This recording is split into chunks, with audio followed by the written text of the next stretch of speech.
All right, what's up? So now you know what entries generally look like, right? So you know every entry you ever take for the most part, in this case, in front of you is a bullish market, right?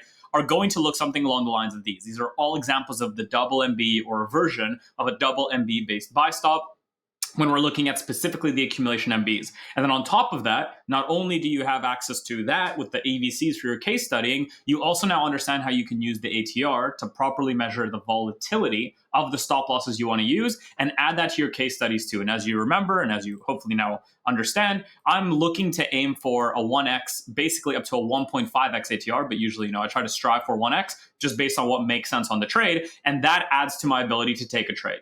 Now, in this video, I want to very quickly, because again, there will be another section dedicated to overall understanding of risk in terms of leverage and calculations and all of that. But I want to give you the simplest, absolute simplest of ways to have your risk calculated for you so you can go ahead and start potentially forward testing your trades, back testing your trades, forward testing on a small live account, on a forward tested demo account, and actually understand how to risk. Because it's one thing to understand the strategy, it's another to start to actually put risk down on the table and see firsthand, experience firsthand what your trading is going to look like. So this is the note for this video right now, which is that TradingView is a very simple tool that will help you with proper risk sizing, right? And that's all you really need to know. So in TradingView, on any trade you ever take, so what we're going to do is we're going to look at just 3 different asset types. We'll look at a stock, we'll look at a future, we'll look at a crypto, and we'll look at a Forex pair, just to show you what it looks like to calculate risk properly. Now,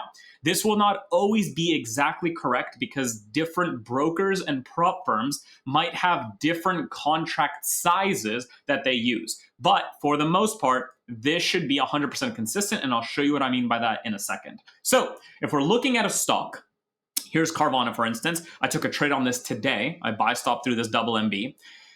What you want to do is you want to set up what your trade's going to look like, right? So I buy stop this. I had my stop set somewhere under there. I'm going to undo this so I actually have the proper stop on there. This is what my trade looks like. This is what trade I want to execute. At the time of the trade setting up, which was right here, this is the trade I was willing to execute. Now the question becomes, how many lots or contracts do I buy?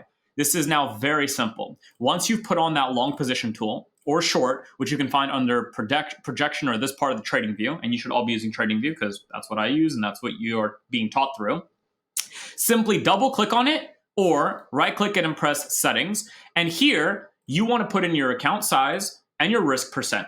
That's it. Very simple. So if I put in an account size of $100,000 with a risk size of 1%, very simply, that will be a risk of $1,000, right? Because 1% of 100K is 1K. So if I want to enter this trade with a risk of $1,000, if you look at this quantity right here, this quantity number, that is your lot size or contract size.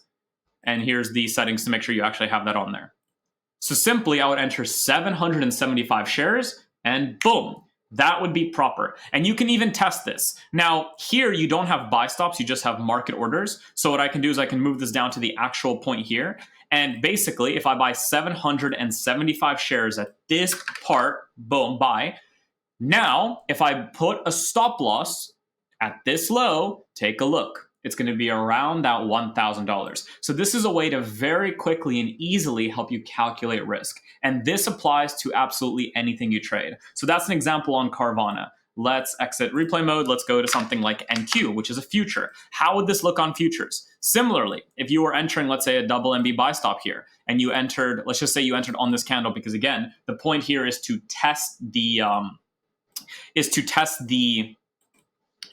the proper mathematics to make sure it's actually correct. Let's say you're trading something like NQ and you want to enter this trade. Well, if you want to enter this trade and risk 1K, right, it says the quantity is 1.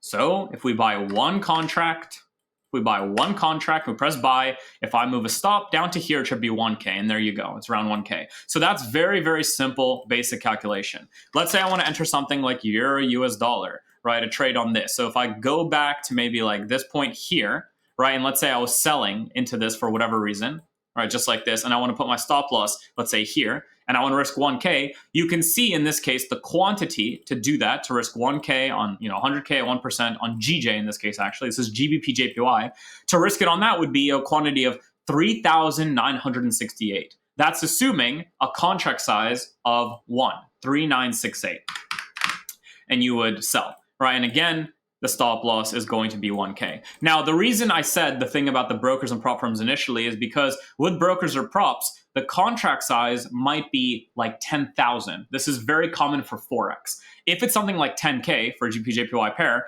instead of opening 4,000 contracts, you would actually open 0.4 or 4 contracts. I believe 0.4 or 4 contracts. So 4K over like 10K, I believe. Right, so 0.4 lots is what that would be. Similarly, on something like Euro US dollar, right, if you were taking a, let's just say you took a sell right here. Again, this is not me teaching you how to trade right now. I'm just teaching you how to actually do your math. If you wanted to take a sell right here, you can see the quantity would be 763,000. So if I enter 763,000, which is not a lot, but it looks like a lot, and you sell that, you can see the stop loss would be 1K. Right? But with a prop firm or a different broker, or any broker really, a lot of them do the mathematics in a standard lot, which is 100,000 equals 1, basically, on something like Euro US dollar. So what you could do, right, is you would take this value, 763,000, divide it by 100,000, which actually gets you around 7 lots. So again, 763,000 over 100,000, and you're looking at 7.63 lots if you're looking at FX. So that's the overall simplicity, right? If you're trading with a regular crypto brokerage and you want to enter something like Bitcoin USD, let's just look for an easy entry like something here, right? And you want to take a long through this with your stop right here, and you want to take it up, right? Again, if you take a look, how many Bitcoins do you need to buy to risk 1,000? You need to buy 2.5 Bitcoins. So again, if I go ahead and buy 2.5, which you can't do because in this case, it's specified in a multiple quantity of 1, because you can only buy 1 Bitcoin at a time, then you'd buy 2 Bitcoin, and that should be around 1K or a little bit under, right? 820, because again, you're buying a little bit less than the quantity that it can give you. Now, if you're working with a brokerage where there is an asset size to this, you would further divide this by that asset contract size. But this is your very, very simple video on understanding how to just have proper contract size risk, and then you can go into a replay mode and test to make sure that it all works correctly, and then you can go and start using that in your forward test and your actualization of results on your personals, okay? So that is risk management in a nutshell. Well, risk calculation in a nutshell. Very, very simple. Go ahead and start using it. That's how we use the TradingView tool. Let's get on to the next part. Thanks, guys.